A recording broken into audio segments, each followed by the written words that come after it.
de Jesus, Senhor, venha prosperar o teu povo, Senhor, em nome de Jesus, Senhor.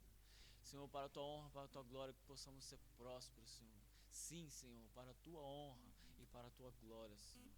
Senhor, em nome de Jesus, tira de nós toda a avareza, Senhor, todo o medo, toda a ganância pelo dinheiro, Senhor, caia por terra em nome de Jesus, mas o amor, Senhor, de ter e dar, Senhor, meu Deus, que possa fazer parte de nós, Senhor, meu Deus, em nome de Jesus, seja parte da nossa vida, Senhor.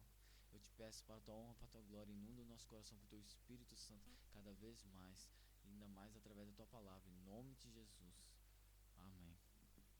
Diácono João Paulo.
Saúdo a todos com a graça e a paz do Senhor Jesus. Amém. Eu vou deixar sempre agora a igreja assim, com esse pouquinho de cadeira.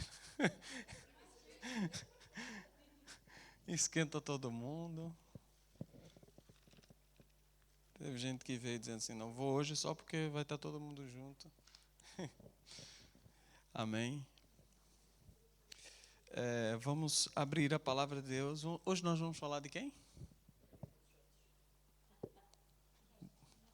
Hoje a gente vai falar da vida de um que é complicado.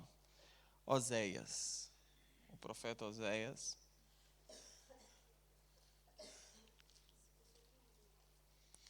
Oséias está aí na Bíblia, nos profetas menores.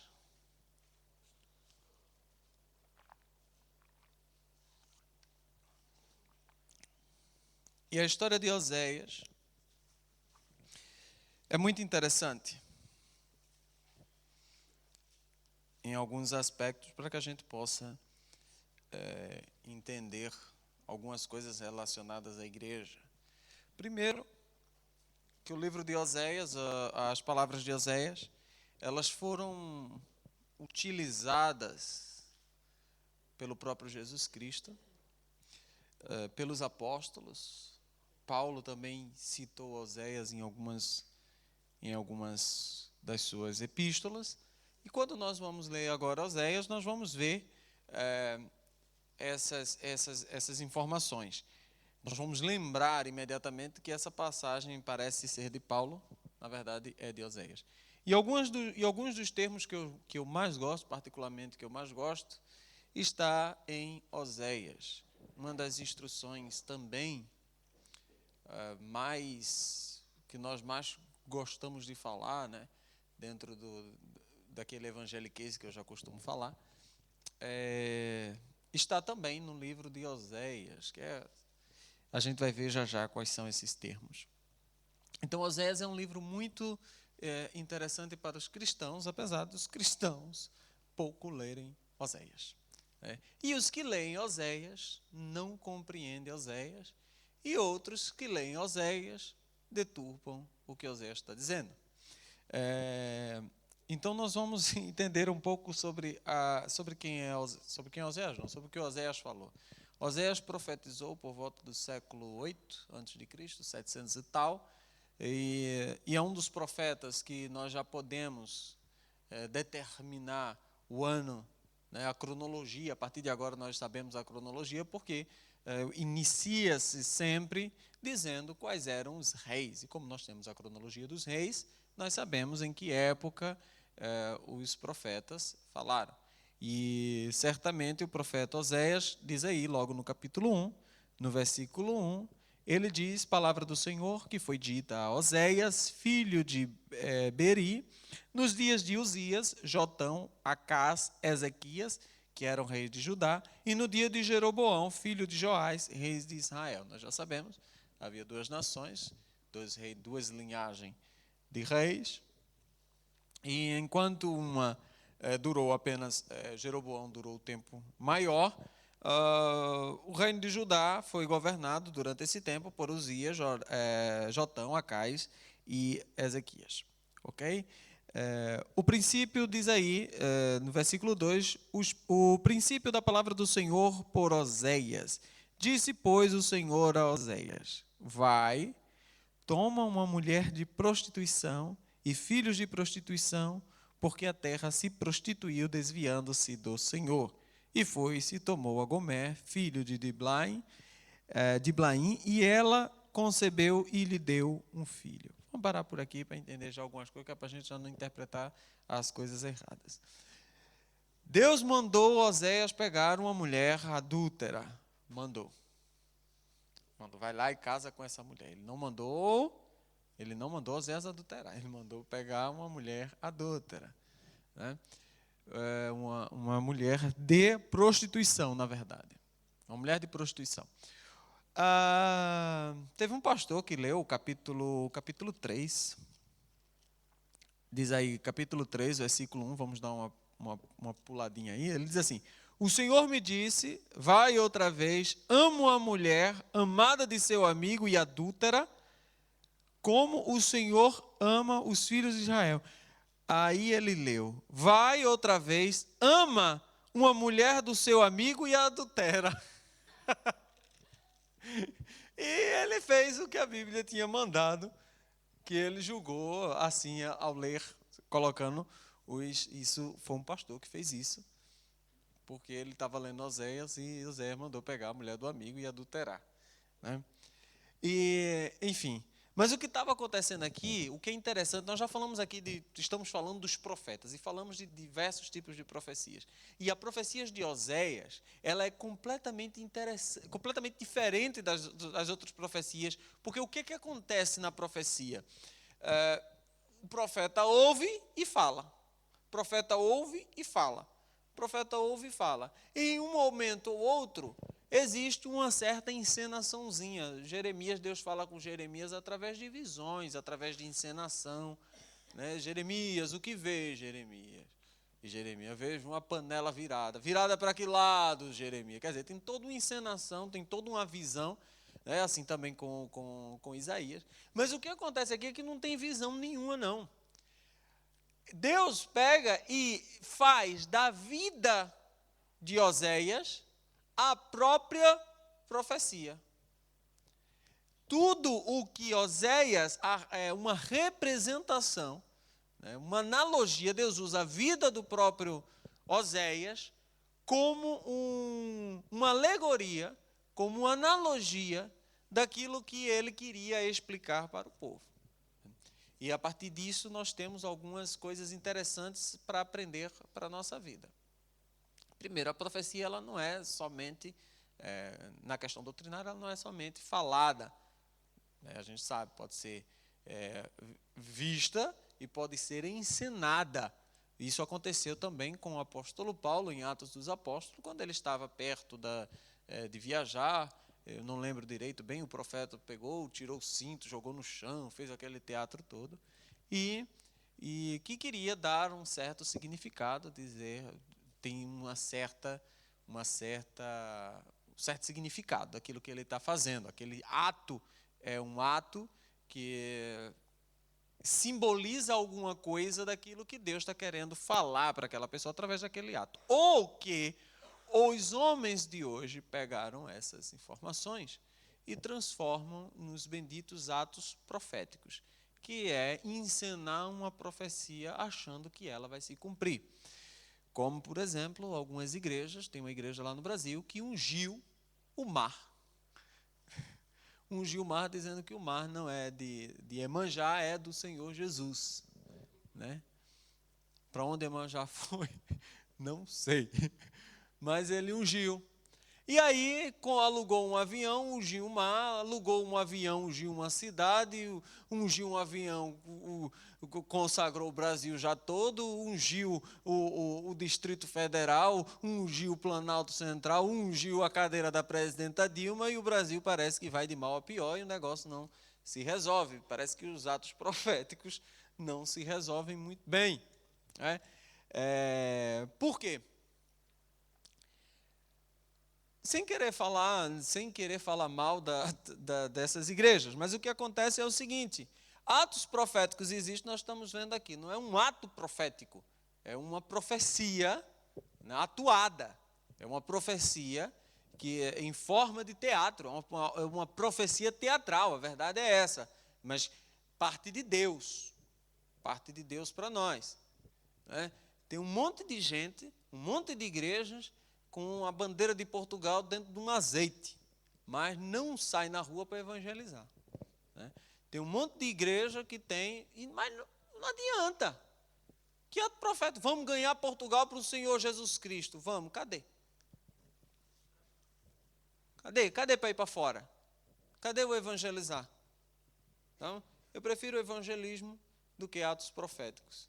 Né? Apesar de já ter participado de muitos, e as coisas não resultaram muito bem. Então, a vida do próprio Oséias é essa encenação de uma profecia. Né? Mas parte de Deus. É Deus que chega e diz assim, olha, faz isso. Certo? Diz isso. Então, a gente tem que sempre lembrar que uma profecia ela tem que partir, em primeiro lugar, de Deus, e não de nós, e não de homem. Ok? E independente do que a profecia quer dizer, às vezes nós não sabemos, e nem sabemos o que é que Deus quer falar através daquela profecia, mas temos que acreditar que a profecia vem de Deus, e quando a profecia vem de Deus, e que ela está querendo trazer algum ensinamento para nós. Profecia que não traz ensinamento para nós não é profecia, ok? Ela quer, não é uma profecia, aquelas profecias genéricas, cabe para qualquer um, não. Deus quer falar diretamente com o povo de Israel. E levanta um profeta. E não mais o profeta simplesmente vai dar a sua profecia. Ele vai sentir a sua profecia. Ou seja, se nós levarmos em consideração a questão ministerial, o ministério do profeta Oséias, quantos ministros, quantos profetas, quantos verdadeiramente, quando são, dedicam a sua vida a viver o que Deus quer. Mesmo que isso implique sofrimento, mesmo que isso implique uma vida contrária aos padrões, entre aspas, do mundo. Mesmo que isso implique uma renúncia,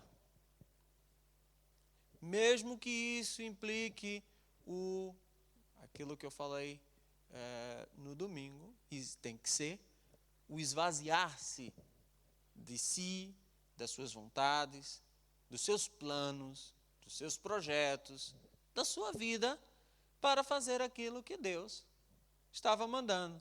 Então Deus chega para Oséias e diz, Oséias, vai e tu vais casar agora com uma mulher adúltera.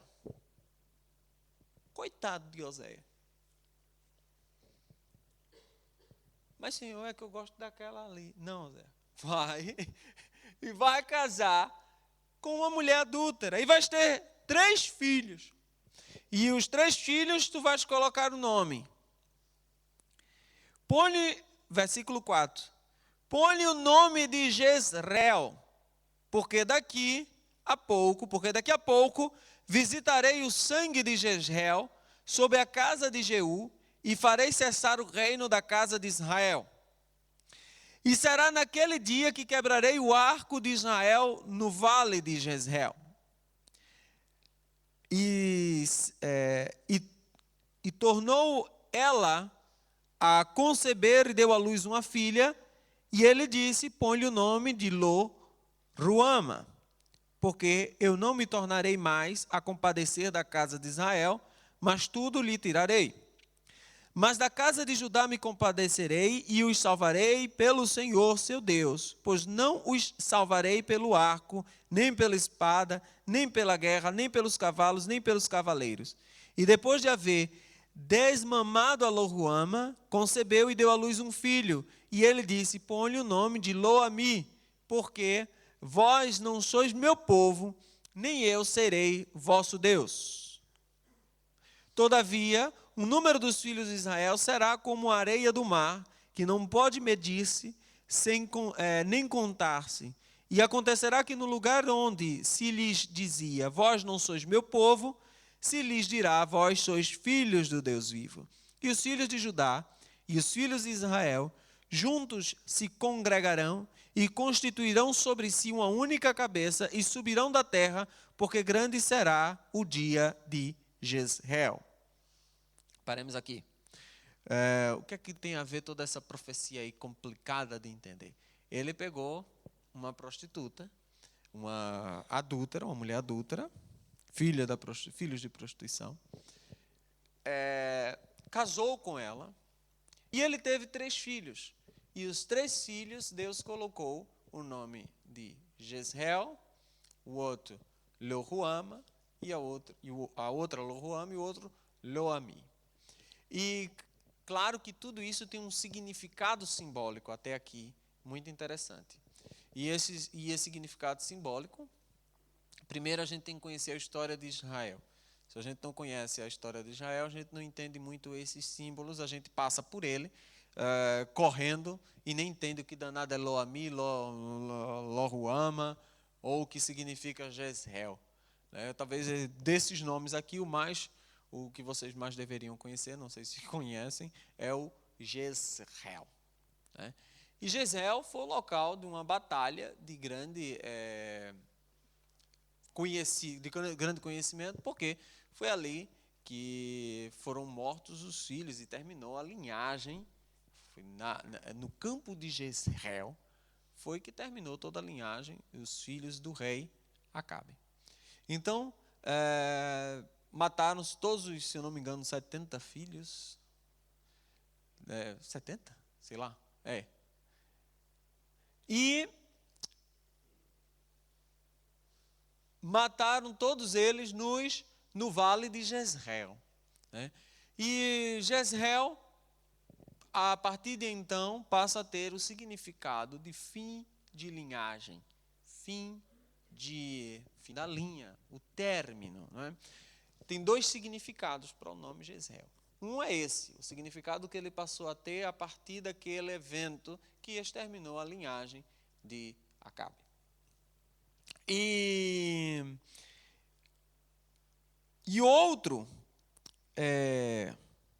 outro significado de Jezreel é que significa Deus planta. Deus planta. Jezre, El. Lembra que o nome El é Deus. Então, Deus planta. E aí, quando ele fala Deus planta, ele usa o significado que, aqui no último versículo que nós lemos, diz assim, versículo 11, porque grande será o dia de Jezreel. Grande será o dia da nova plantação, da plantação que Deus fará. Grande será o dia, porque ele está falando aqui agora, espero que se vocês não entenderem, levantem a mão que eu vou lá, tá bem? Israel está passando, vamos logo nos inteirar do que é que Israel está passando. Israel está passando por um tempo, como nós sabemos, aqui já perto lá do fim de Israel, vão ser levados próximo, aí ser levado em cativeiro para a Babilônia. E aqui eles estão em grande apostasia. Grande apostasia. Então, quando Deus manda Oséias pegar uma prostituta e casar com ela, a prostituta é uma alegoria, é uma analogia à terra de Israel, que havia se prostituído atrás de Baal. Baal era o deus pagão, o deus dos filisteus. E é isso que acontece lá. O povo que tinha Deus estava adorando outros deuses, que era Baal. E aí Deus chama esse povo de um povo adúltero. Adulterou, olha, eu é que sou o teu esposo. Eu é que sou o teu marido. E como é que tu vai e coloca Baal? Então, a princípio, esta prostituta, que ele se casa, essa mulher adúltera que ele se casa, é chamada Gomer. Ela é a simbologia de Israel, assim como os seus 3 filhos são simbologias das fases pelas quais Israel iria passar, certo? A primeira dela é que ele poria fim na linhagem, de Israel, certo? Colocaria fim na linhagem de Israel, que foi o que ele fez quando levou cativo, permitiu que levasse cativo todo o povo de Israel, permanecendo apenas o povo de Judá, a linhagem de Judá.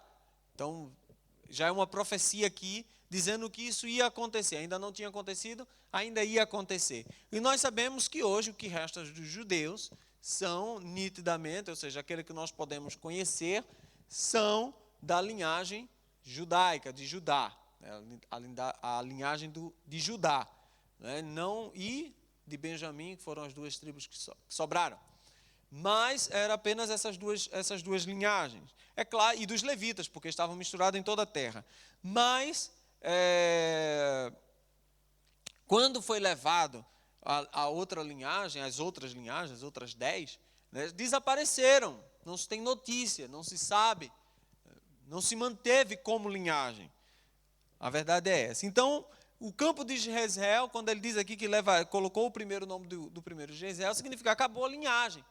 Acabou. O segundo, ele coloca o nome de Lo-Ruama, que é não amado. A palavra Lo em hebraico significa não. Então, tudo que aparece Lo é não. Como você sabe, tem a famosa cidade do esquecimento. Como é o nome dela, Laura? Pensei que era Laura, ia dizer primeiro. Lodebar. Lodebar.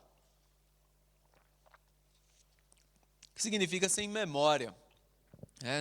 Então, a palavra lo em hebraico significa uma negação, um advérbio de negação. Então, e esse aqui é sem amor, não amado. E o terceiro nome, que é Lo-Ami, significa povo estranho.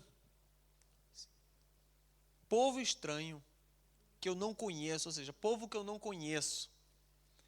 Então Deus fala aí as 3 fases de Israel. Primeiro, a fase de Jezreel. Olha, vou eliminar esse povo. Acabou essa linhagem para mim. Depois, ele vai dizer, é um povo que eu não amo. Não amo. E depois, esse povo passa a ser desconhecido para mim. É um povo que eu não conheço. Ou seja, é um povo que, quando ele diz é um povo que eu desconheço, ele não quer dizer que é um povo que ele não vai se lembrar daquele povo. Mas a aliança que ele tinha feito com aquele povo, ele conhecia aquele povo ao ponto de fazer uma aliança, é tipo aquela pessoa que você casou com ela, separou-se dela e quando passa na rua você, nem me lembro dela. É claro que se lembra. Mas o que você está dizendo é que você não tem mais compromisso com aquela pessoa. Você não tem mais nada com aquela pessoa. Então, aquela pessoa se torna uma pessoa estranha. E era isso que Deus estava dizendo para o povo de Israel. Você para mim será um povo estranho, ou seja, eu não tenho mais aliança com vocês. Eu não tenho mais conserto com vocês. Agora, é claro que dentro disso, no versículo 10, ele usa o todavia. Ou seja, apesar disso, apesar dessas fases, apesar de Jezreel, apesar de Lo-Ruami, apesar de Lo-Ami, vocês vão crescer. Vocês vão crescer. Ele diz no versículo 9, põe-lhe o nome de Lo-Ami, porque vós não sois meu povo, nem eu serei vosso Deus. Não vou ser nada de você, mas mesmo assim, ou seja, todavia, O número dos filhos de Israel será como a areia do mar, que não pode medir-se, nem contar-se. E acontecerá que no lugar onde se lhes dizia, vós não sois meu povo, se lhes dirá, vós sois filhos do Deus vivo. E os filhos de Judá e os filhos de Israel, juntos se congregarão e constituirão sobre si uma única cabeça, e subirão da terra, porque grande será o dia de Jezreel. Olha o que, vamos analisar isso aqui, que é profecia para os dias de hoje. É para o dia de hoje, Jesus está voltando. Primeira coisa que ele faz aqui, se você já leu a palavra de Deus, em nome do Senhor Jesus Cristo, se você não souber isso, se converta, eu vou fazer o apelo no final. O que significa Deus dizer assim? O número dos filhos de Israel será como a areia do mar, que não pode medir-se. O que significa isso? Exatamente. Uma reafirmação da promessa feita a Abraão. Ou seja, fiel é o que prometeu. Ele prometeu lá atrás a Abraão. Lá atrás. Bote atrás nisso. Sim, mas a Jacó, a Isaac, mas como ele reafirmou essa promessa para eles. Mas a promessa original foi feita a Abraão. E aqui, 1000 e tantos anos depois, quase 2000 anos depois, ele envia, ele refaz, Deus mostra novamente esta mensagem. Olha, a promessa que eu fiz, apesar de tudo isso, eu não me esquecerei de Abraão. Eu não me esquecerei da promessa que fiz a Abraão. E aí ele diz, todavia, o número dos filhos de Israel será como a areia do mar, que não pode medir-se nem contar-se. E acontecerá que no lugar onde se lhes disse, vós não sois meu povo, se lhes dirão, vós sois filhos do Deus vivo. Aí ele diz assim, e os filhos de Judá e os filhos de Israel, aquele que ele disse que exterminaria no campo de Jezreel, certo? Em Jezreel. E o filho de Judá, que ele disse que dissiparia, porém manteria. Os dois juntos, se congregarão. Vai estar todo mundo junto. Juntos se congregarão. Ou seja, não serão separados. Eu sou de Judá, eu sou israelita, eu sou, de Zebulon, eu sou de Naftali, eu sou de Gad, eu sou de Asser, ou seja, os 12 filhos de Deus. Não, todos serão um judeu. Acabou-se. João Paulo, ainda existe? Claro que existe.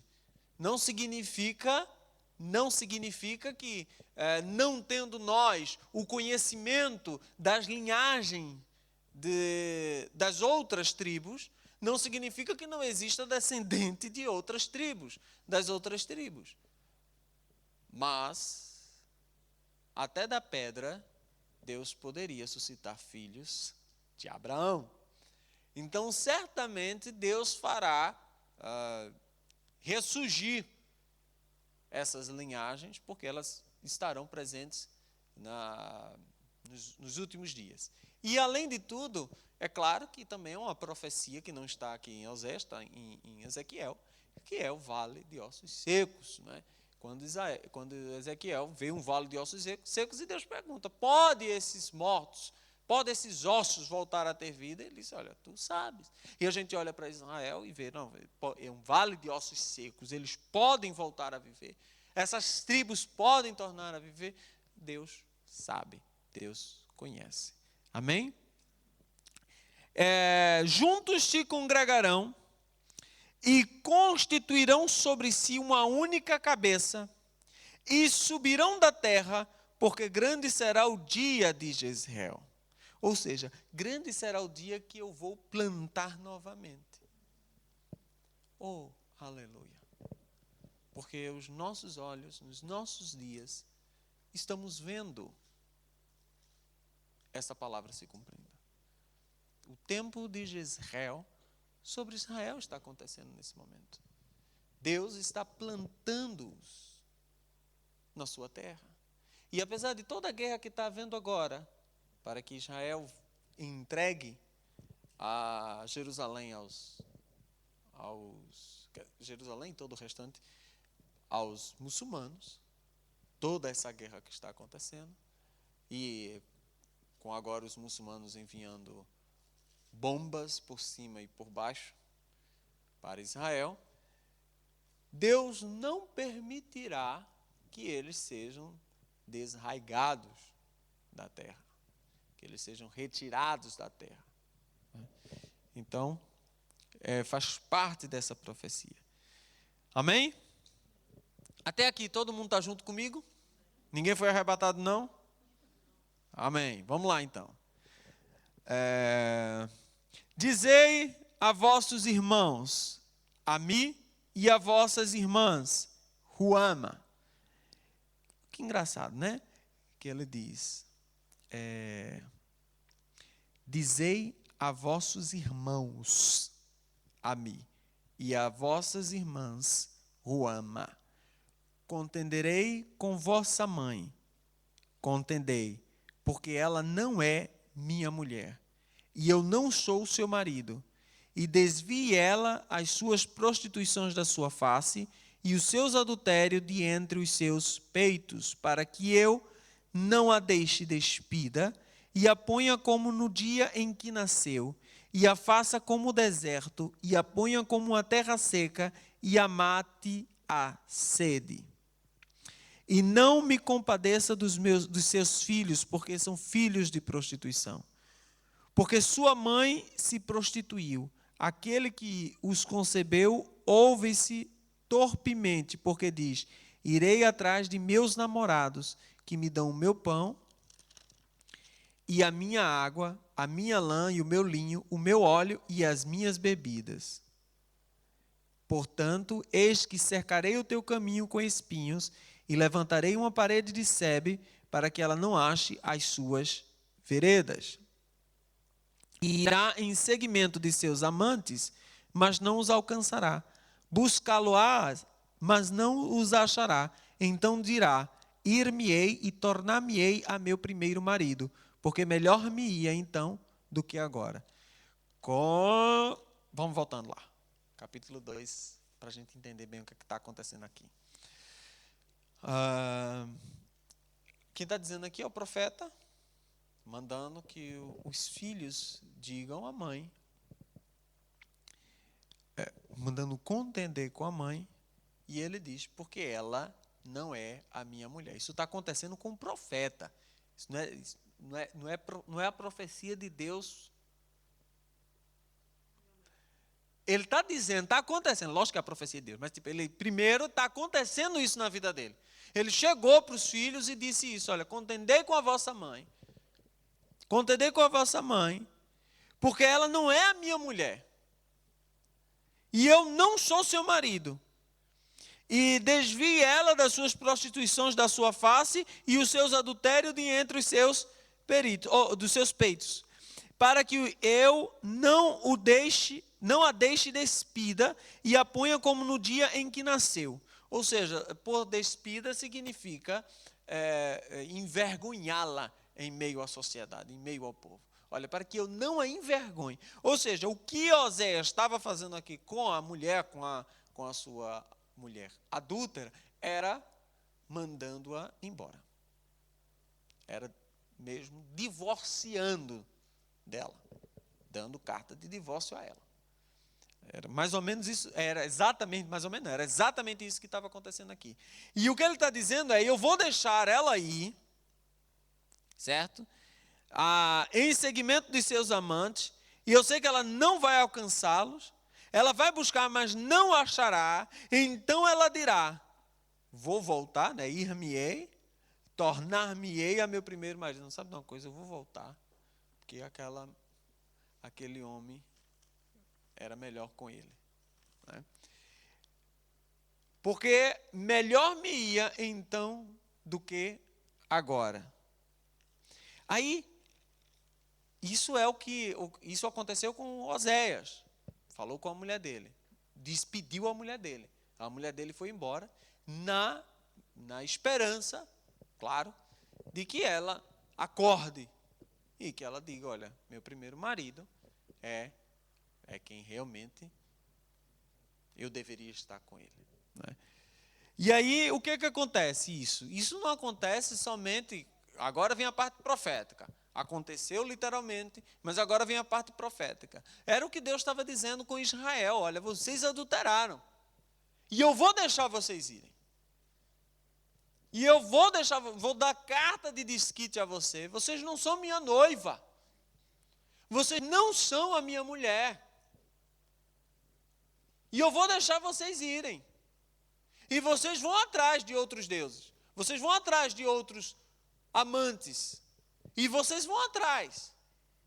Mas vai chegar um tempo que vocês vão dizer, olha, eu vou voltar para o meu primeiro amor. Porque aquele é que me servia. Então é isso que Deus está dizendo. E agora, uma das frases mais interessantes que eu gosto dessa... É triste de ler. No versículo 8, diz assim: ela, pois, não reconhece que eu lhe dei o grão e o mosto, e o óleo, e lhe multipliquei a prata e o ouro que eles usaram para Baal. Se você vê a profundidade disso.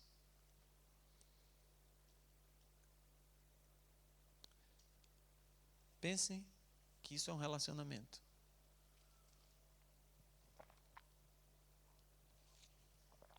Pense que isso é um relacionamento. Que a gente, talvez não. O livro de Oséias talvez o único livro da Bíblia que fale tão claramente acerca das condições de um matrimônio. E quando eu leio isso aqui, eu dei o grão, eu dei o mosto, o óleo, multipliquei a prata e o ouro que eles usaram para Baal. Ou seja, aquilo que eles levaram de oferta para Baal, fui eu que dei. Se eles levaram prata para Baal, fui eu que dei. Se eles levaram ouro para Baal, fui eu que dei. Sabe, um casal em que apenas um trabalha e o outro fica em casa adulterando?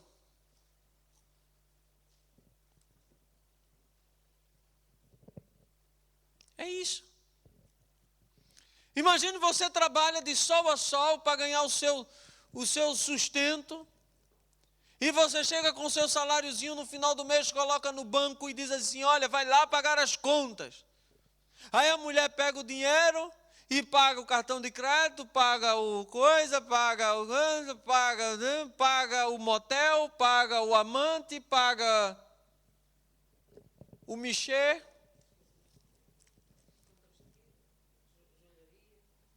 Paga presente para o amante.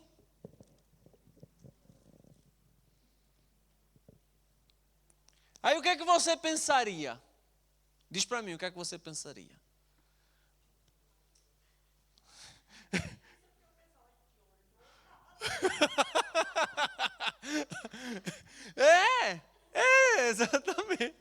Exatamente. Imaginem a situação.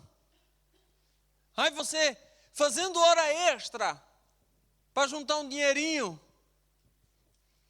Fazendo hora, não, vou juntar. Aí quando chega no final do mês, você vai olhar o extrato do cartão do seu marido, tem lá. Que é isso? Vale dos Amores. Onde é que você usou esse cartão Vale dos Amores? É esse?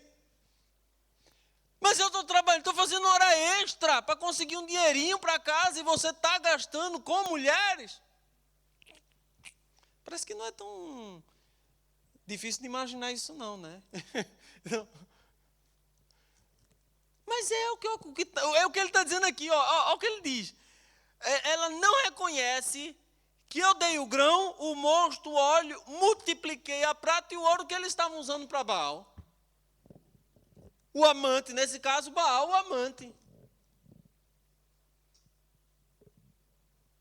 Vou juntar dinheiro e vou dar à minha mulher uma plástica.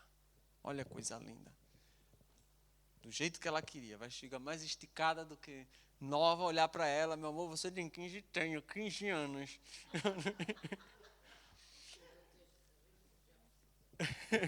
15 anos. Aí o que acontece? Ficou bonita, fez plástica, colocou silicone até onde não deveria. Tem agora a onda, agora já no Brasil, agora é onda de colocar gel nas pernas, para ficar com as pernas, não sei o que lá. Vê, aí você gasta todo o dinheiro, a sua mulher fica bonita, a primeira coisa que ela faz, tchau. Tchau, marido. Vai embora. E aí como é que você fica? Revoltado. Foi com o meu dinheiro. E ainda leva metade do seu dinheiro, né? No divórcio. Mas o que eu quero que vocês entendam é que isso também ocorre hoje em dia. Com Deus. É Ele que provê o dinheiro que você aplica no jogo. É Ele que provê o dinheiro que você aplica no vício. É Ele que lhe dá o dinheiro e multiplica o dinheiro que você coloca em bebidas. É Ele que te dá o dinheiro em que você se prostitui. É Ele. Ele que provê o dinheiro para você preferir no domingo ir à praia do que à igreja. É Ele que te dá combustível para você viajar e não vir mais para a igreja. É Ele que te faz todas essas coisas. Aí você aplica essa palavrinha a você também. Eu dei o grão e o mosto, o óleo, multipliquei a prata e o outro que eles usaram para Baal. Usaram para outra coisa. Usaram para os amantes. Usaram para aquilo que deveria ser para mim. Deveria ser para mim. Mas não. Eles estão usando para outra coisa.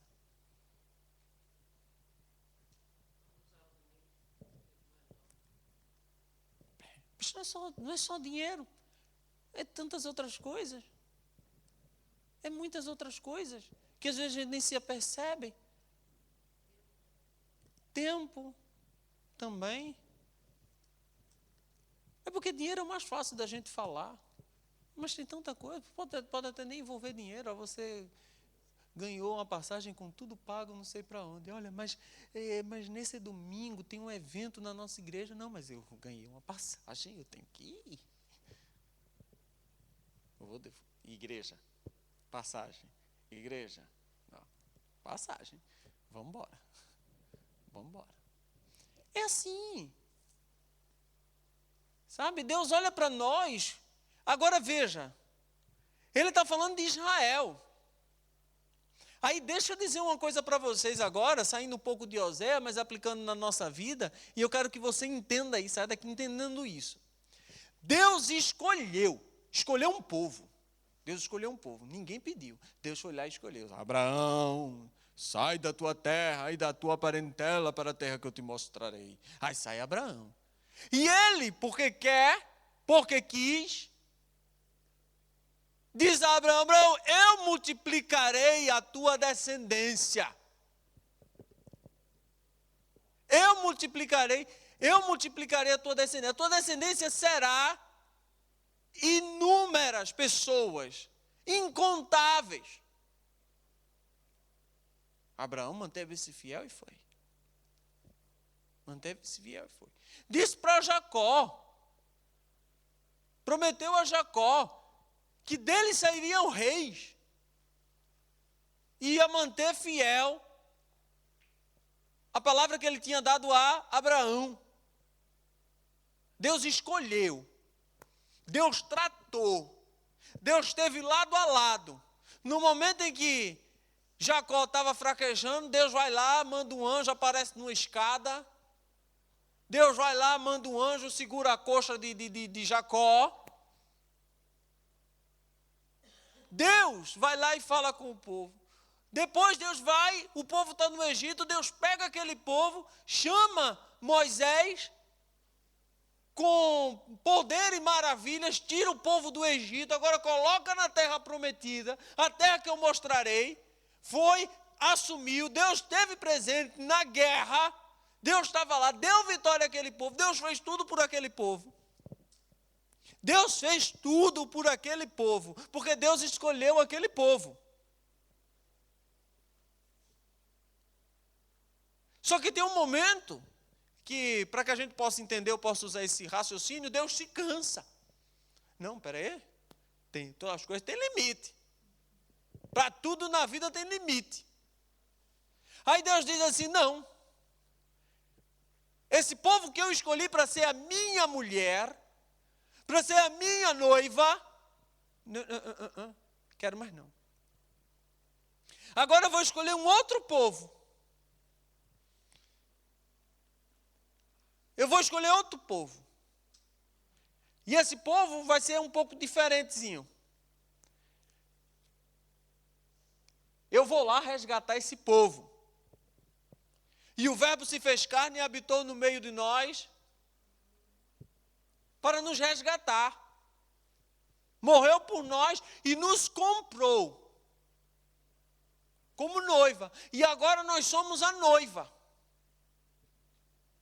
O apóstolo Paulo diz que a árvore foi cortada e nesta raiz foi plantada nós. Todos nós. Todos nós. Aí o apóstolo Paulo diz assim, se Deus não poupou o ramo, se Deus não poupou aquele propósito original, que era o povo de Israel, se Deus não poupou esse povo e disse para esse povo, vocês me traíram e eu não tolero mais, por que motivo Deus abriria alguma exceção para nós? Ou Deus não é um Deus de justiça e com a medida que ele julgou Israel, não julgará a nós? Será que é assim? Não sou eu que estou dizendo, apesar das pessoas, mas agora é a graça.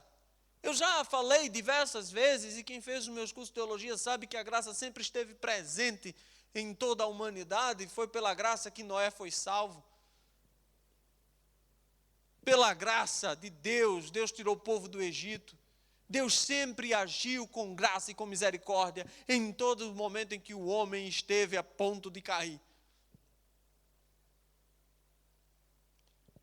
Agora o que acontece? Porque agora é pela graça, a gente tudo pode. Tudo pode? E por que o apóstolo Paulo nos dá essa advertência? Cuidai, que se ele não poupou os ramos, acha que ele não vai poupar vocês? Que foram enxertados. E a gente que leva uma vida de adultério para com Deus. A gente leva uma vida de adultério para com Deus, que é o nosso esposo. Se ele é nosso esposo, ele é a cabeça. Se ele é a cabeça, ele determina o que nós vamos fazer, e não nós.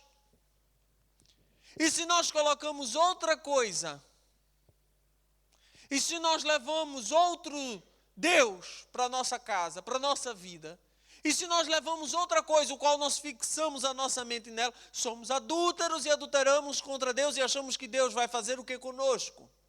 Nos aceitar com os nossos adultérios?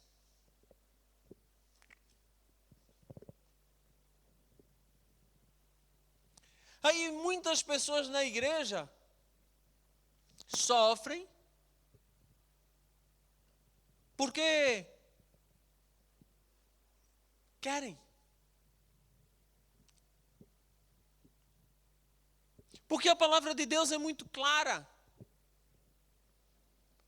E que nós devemos sempre lembrar que Deus, Ele é o nosso Senhor. Ele é o Senhor das nossas vidas. Nós somos a noiva de Cristo. Nós somos aquela que foi comprada por um alto preço. E por isso que eu disse que quando eu olho isso aqui, é uma frase que me dói. Me dói no coração. E todos aqueles aqui que são casados deveriam doer. E todos aqueles que já passaram por uma situação dessa, deveria doer também. E aqueles que não são casados, mas só em pensar. Já imaginou se você já não casa? Já imaginou? Não vou casar com fulaninho, mas olha, o fulaninho, ele é de uma mulher aqui e outra acolá. É pior que marinheiro. Em cada porto, uma. Vou nem casar com esse indivíduo. Imagine Deus. Aí eu junto com outra frase que não tem nada a ver, mas que agora eu utilizo, porque eu creio que tem alguma coisa a ver. Se vocês que são homens sabem dar coisas boas aos vossos filhos, imagine Deus. Se vocês que são homens sabem escolher coisas boas para vocês, imagine Deus. Amém? Aí ele diz, portanto, tornar-me-ei, versículo 9, e a seu tempo tirarei o meu grão, o meu mosto, no seu determinado tempo, e arrebatarei a minha lã, o meu linho, com que cobriam a sua nudez. Porque eu disse que as pessoas sofrem porque querem. Ele está dizendo, olha, tinha o meu grão, o mosto, o óleo, multipliquei prata e ouro. Eles usaram para Baal. Foi, usou para Baal, agora eu vou começar a tirar. Vou tirar tudo. A seu tempo, porque a expressão a seu tempo é fantástica. A seu tempo. Esse a seu tempo é uma coisa, é uma forma incrível de Deus trabalhar. É uma forma magnífica de Deus trabalhar. Fantástica. Por quê? Esse a seu tempo significa que não é no nosso tempo. E nem é imediatamente. Não é, nem é o já. Então, Deus, o fato de Deus não trabalhar imediatamente com as pessoas gera duas situações interessantes para o homem. A primeira situação é que, não agindo Deus imediatamente, tem tempo de você se arrepender e voltar atrás. Tem tempo de voltar atrás. E a segunda situação interessante é que, não acontecendo nada da parte de Deus, você achar que Deus não está vendo ou está se agradando. Esses dois lados.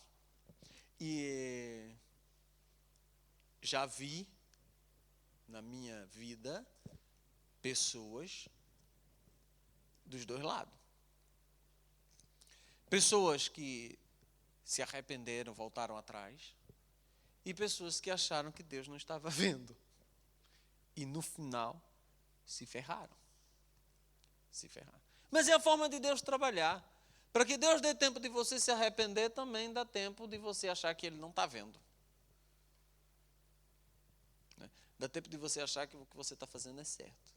E que se Deus não agiu até agora, se calhar nem veja mais. Mas ele diz, portanto, a seu tempo eu tirarei o meu grão, o meu mosto, no seu determinado tempo, e arrebatarei a minha lã, o meu linho, com que cobriam a sua nudez. Ou seja, vão ficar despidos. E agora descobrirei a sua vileza diante dos olhos dos seus namorados, e ninguém a livrará da minha mão. E farei cessar todo o seu gozo e as suas festas, as suas luas novas, os seus sábados e todas as suas festividades. Devastarei a sua vide, a sua figueira, de que ela diz, e é esta a paga que me deram os meus amantes. Eu, pois, farei delas um bosque, e as bestas feras dos campos as devorarão. O que ele está dizendo aqui? Olha, eu vou fazê-la passar vergonha. Eu vou tirar tudo dela, não vai ter mais nada. Tá? Não vai ter mais nada. Vou tirar tudo dela. Ela vai passar vergonha em frente aos seus namorados.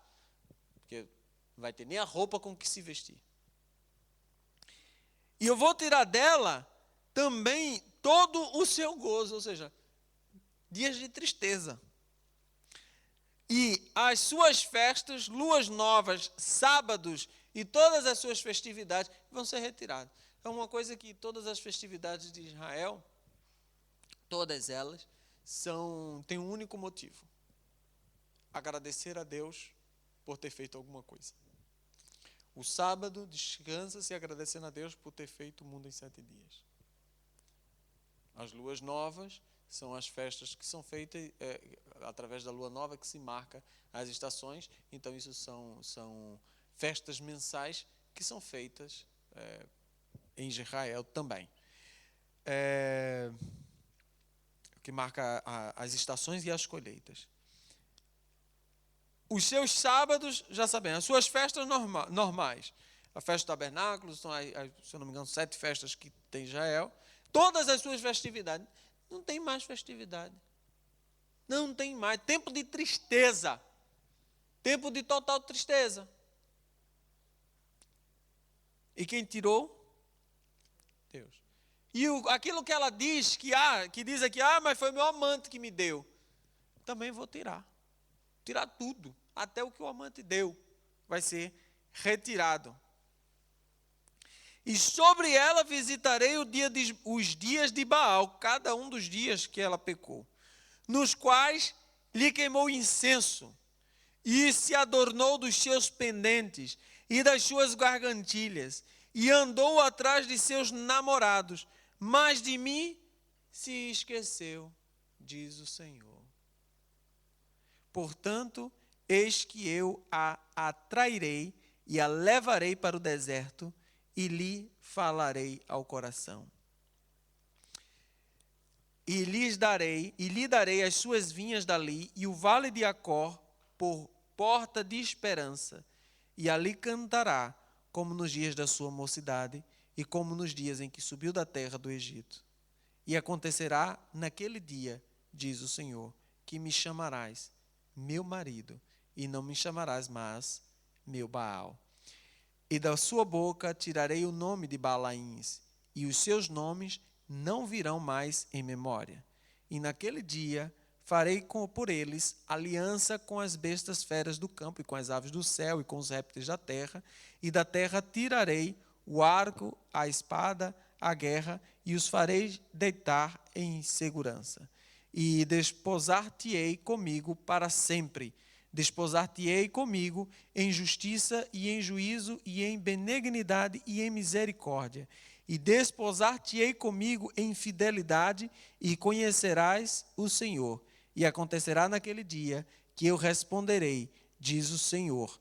E eu responderei aos céus, e estes responderão à terra. E a terra responderá ao trigo, e ao mosto, e ao óleo, e estes responderão a Jezreel. E semeá-la-ei para mim na terra, e compadecer-me-ei de Lo-ruama, e Lo-ami direi, tu és meu povo, e ele dirá, tu és o meu Deus. Isso tudo eu li reto porque faz parte de um grupo de profecia, um grupo de profecias. Então, o que é que ele está dizendo aqui para a gente poder encerrar, e o capítulo 3 ficamos na próxima semana. Ele diz assim: o que é que eu vou fazer com ela? Vou tirar tudo dela e vou levá-la para o deserto. Não um deserto, lugar de solidão. Mas o deserto, lugar de provação, lugar de reconhecimento, de reflexão. Local em que eu coloco a minha cabeça no lugar. Né? Local onde eu testo as minhas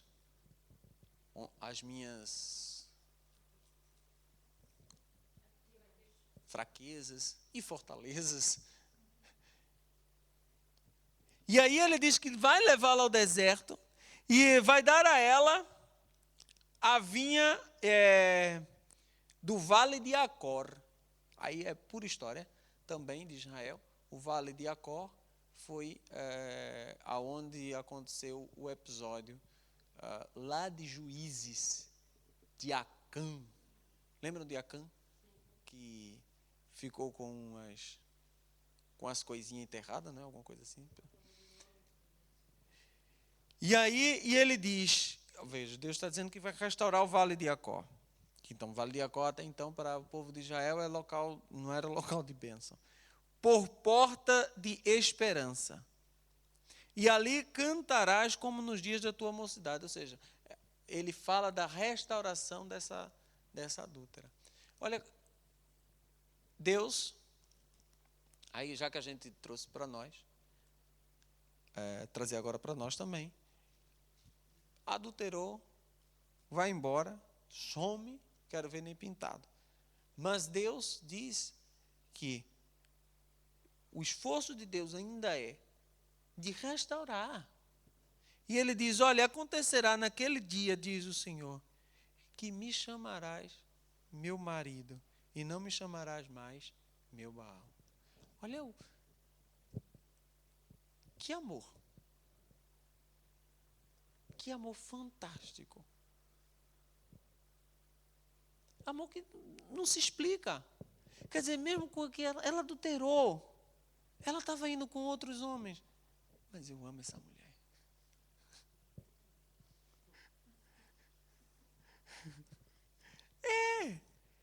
É Deus conosco. Eu amo essa mulher e eu vou restaurá-la. Eu vou restaurar, olha. E ele diz assim, e sabe o que eu vou fazer com ela? Que homem apaixonado é esse, meu Deus? Que Deus apaixonado por nós. Ele diz assim, ela me chamará meu marido e não me chamará mais meu Baal. E ele vai tirar da boca os nomes de Baalins, que é o plural de Baal. E os seus nomes não virão mais em memória. Não vai vir mais em memória. E naquele dia, farei por eles aliança com as bestas feras do campo, com as aves do céu e com os répteis da terra. E da terra tirarei o arco, a espada e a guerra, e os farei deitar em segurança. Desposar-te-ei comigo para sempre. Desposar-te-ei comigo em justiça, em juízo e em benignidade e em misericórdia. O que ele está dizendo aqui, desposar, significa, é o último o acordo antes do casamento. Né? Desposar é o noivado, só que o desposar é o noivado com a certeza do casamento. É com o casamento marcado. Né? Tipo, deixa... Hã? Exatamente. Ou seja, não é o noivado de hoje, que você noivou e acabou, não. Já era uma coisa certa. Desposar-te-ei comigo para sempre. Para sempre. Para sempre. Desposar-te-ei comigo em justiça, em juízo, em benignidade, em misericórdia, em fidelidade. E conhecerás o Senhor. Acontecerá naquele dia que eu responderei, diz o Senhor. Eu responderei aos céus, e estes responderão às terras. À terra. E a terra responderá ao trigo, e ao mosto, e ao óleo, e este responderão a Jezreel. Quem é Jezreel nesse caso? Que ele chama a Israel, que ele estava plantando novamente na sua terra. Ele está dizendo, a terra voltará a dar o seu fruto, como dera antes. né? A terra começará a responder, a responder, a responder. E ele diz, acerca de Israel, ele diz, semeá-la-ei para mim na terra, e compadecer-me-ei da Lo-Ruama, da desamada, e da Lo-Ami, do povo estranho, e direis, tu és o meu povo, e eles dirão, tu és o meu Deus. Então, esta parte aqui, este bloco final aqui, é um bloco profético para os últimos dias. Parte disso nós estamos vendo hoje. Deus já está plantando novamente. E o próximo passo dentro dessa profecia é que Israel voltará a ser tão próspera, abundante em terra, em plantação e tal, como era naquele tempo. Então voltará a ser, a planta voltará a frutificar muito. Então esse é o tempo que nós estamos vivendo e está se cumprindo. Então Israel está sendo plantada lá. E ele diz que isso é para sempre. E ele será, tu és o meu povo, e ele dirá, tu és o meu Deus. Então, grande parte dessa profecia de Oséias, né, claro, estamos começando a viver isso. Claro que em totalidade, isso vai se cumprir na volta do Messias. Mas grande parte disso nós já estamos vendo hoje, se cumprindo. Para aí 2.700 anos depois, mas estamos vendo, é uma profecia que nós estamos vendo com os nossos olhos se cumprindo. Amém? Então, eu espero que você pense sobre leia o restante de Oséias, tem muita instrução interessantíssimas, né? E que em nome do Senhor Jesus Cristo a gente na próxima terça possa concluir, não, mas possa dar continuidade a isso. Tem muita coisa para se falar sobre Oséias. Amém? Fica de pé em nome do Senhor Jesus. Meus amados do Senhor Jesus Cristo, sábado é o quê?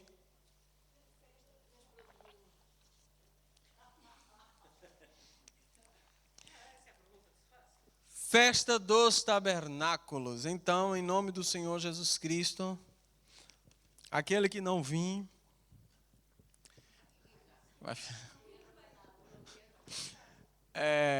tragam, convidem, lembrem-se de convidar pessoas. Tragam, que o importante é nós estarmos aqui, celebrando ao nosso Deus, e que outras pessoas possam conhecer esse Deus lindo de amor que nós conhecemos, que nos ama.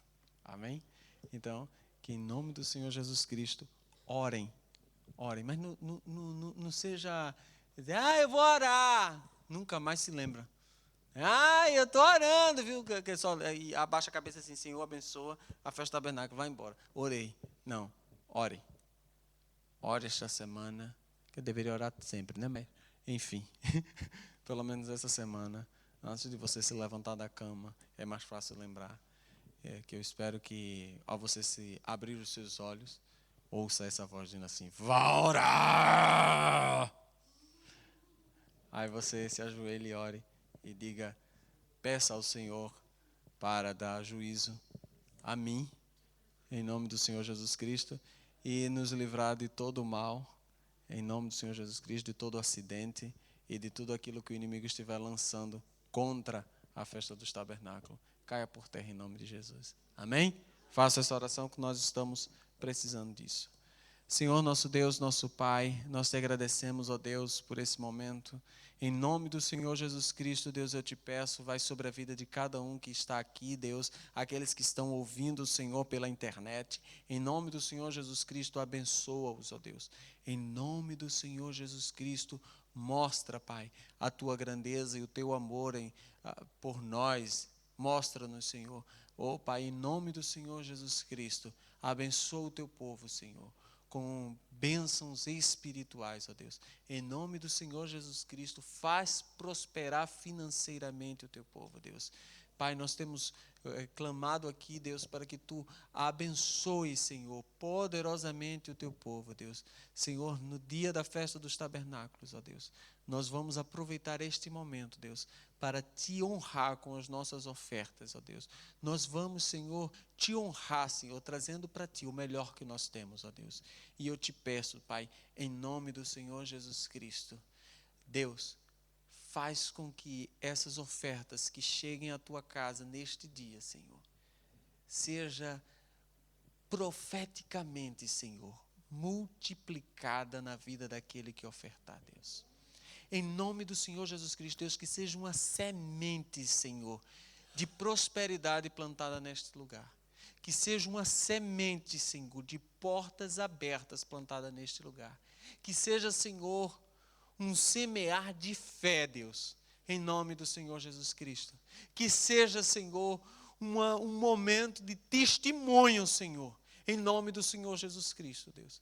Que as pessoas testemunhem, Senhor, em nome do Senhor Jesus Cristo, que aquilo que foi ofertado na festa dos tabernáculos tornou para elas, ó Deus, em boa medida, recalcada, sacudida e transbordando em o nome do Senhor Jesus Cristo, Deus. Em nome do Senhor Jesus Cristo, abençoa desde já, Senhor, a vida dessas pessoas que vão estar aqui festejando conosco, em nome do Senhor Jesus. Eu te agradeço, Deus, por tudo que Tu tens feito em nossa vida. Conduz-nos em perfeita vitória para a nossa casa, em nome do Senhor Jesus. Amém. Graças a Deus. Vamos em paz. Que Deus abençoe a todos.